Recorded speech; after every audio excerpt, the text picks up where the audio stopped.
സൂക്ഷിക്കുക, pseudo priest ഇറങ്ങിയിട്ടുണ്ട്.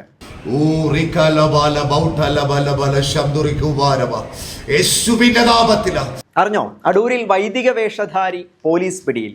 അടാർ ദുഃഖത്തിന്റെ സഹാറയിൽ കരിഞ്ഞു വീഴുമ്പോൾ കണ്ണുനീരൊപ്പുന്ന കൈ നീണ്ടുവന്നാൽ ആരാണ് തട്ടിക്കളയുന്നത്? കരൾ നൊന്ത് നിൽക്കുമ്പോൾ കണ്ണും വെട്ടത്ത് കൈ നീട്ടാൻ ആരുമില്ലാതിരിക്കെ ദേ വരുന്നു സാക്ഷാൽ ഒരു പുരോഹിതൻ. പൗരോഹിത്യത്തിലോ ദൈവത്തിന്റെ ശക്തിയിലോ അത്രമേൽ വിശ്വസിച്ചുകൊണ്ടൊന്നുമല്ല. ആത്മാവ് പൊടിഞ്ഞു നിന്ന സമയത്ത് അതൊരു ഒന്നൊന്നര വരവായിരുന്നു.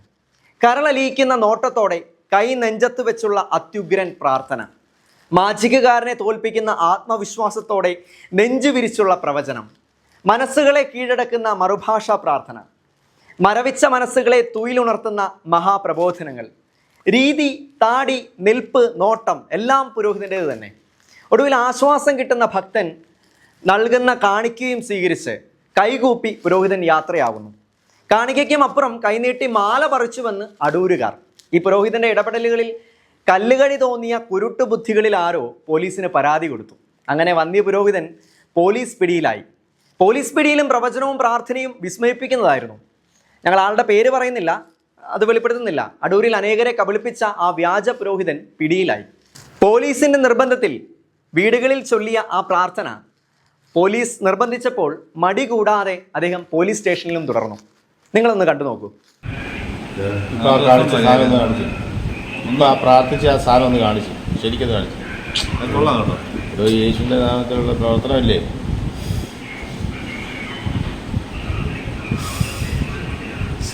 ആൾക്കാരെ മോട്ടിവേറ്റ് ചെയ്യുന്നു. പറഞ്ഞത്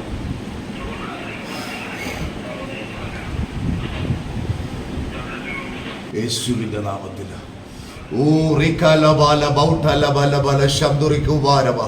യേശുവിന്റെ നാമത്തിൽ ഇപ്പോൾ തന്നെ നിന്നെ വിടിവിക്കുവാൻ ശക്തനായവൻ യേശുവിന്റെ നാമത്തിൽ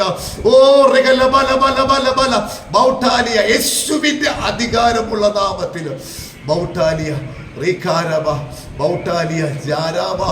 യേശുവിന്റെ നാമത്തിൽ. വെറുതെ അല്ല MJTV വാർത്ത പുറത്തുവിടുന്നത്. സമാനമായ സംഭവങ്ങൾ മധ്യ തിരുവിതാംകൂറിന്റെ വിവിധ ഭാഗങ്ങളിൽ നിന്നും MJTVക്ക് ലഭിച്ചിട്ടുണ്ട്. ഇത്തരത്തിലുള്ളൊരു സമാന സംഭവം വിവരിക്കട്ടെ. പള്ളികളുടെ മുമ്പിലോ നല്ല വീടുകളുടെ മുമ്പിലോ കോൺവെന്റുകളുടെ മുമ്പിലോ ഒരു അത്യുഗ്രൻ കാർ വന്ന് നിൽക്കുന്നു. മിടുക്കനായ ഡ്രൈവർ ചാടിയിറങ്ങി സിസ്റ്റേഴ്സിനോടോ അല്ലെങ്കിൽ വീട്ടുടമസ്ഥരോടോ പള്ളി വികാരിയോടോ ഒക്കെ ആയിട്ട് പറയുന്നു, ദേ പിതാവ് വരുന്നു.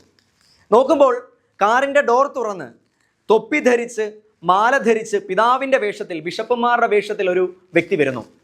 ഈ ബിഷപ്പിനെ മുൻനിർത്തി ഡ്രൈവറോ അതല്ലെങ്കിൽ ഇദ്ദേഹം തന്നെയോ വന്നിരിക്കുന്ന വ്യക്തി തന്നെയോ അദ്ദേഹത്തിൻ്റെ ജീവകാരുണ്യ പ്രവർത്തനയിലേക്ക് അതിലേക്ക് സംഭാവന ആവശ്യപ്പെടുന്നു.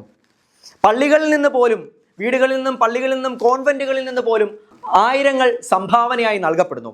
പിന്നീട് വളരെ വൈകി അറിയുന്നു അദ്ദേഹം ബിഷപ്പേ ആയിരുന്നില്ല എന്ന്. കേരളം നിഷ്കളങ്കരുടെ ഒരു നാട് കൂടിയാണ്. അതിനാൽ തന്നെ അനേകർ വഞ്ചിക്കപ്പെടുന്നു. ഭക്തിയുടെ പേരിൽ, ദൈവത്തിൻ്റെ പേരിൽ ആരും വഞ്ചിക്കപ്പെടാതിരിക്കട്ടെ.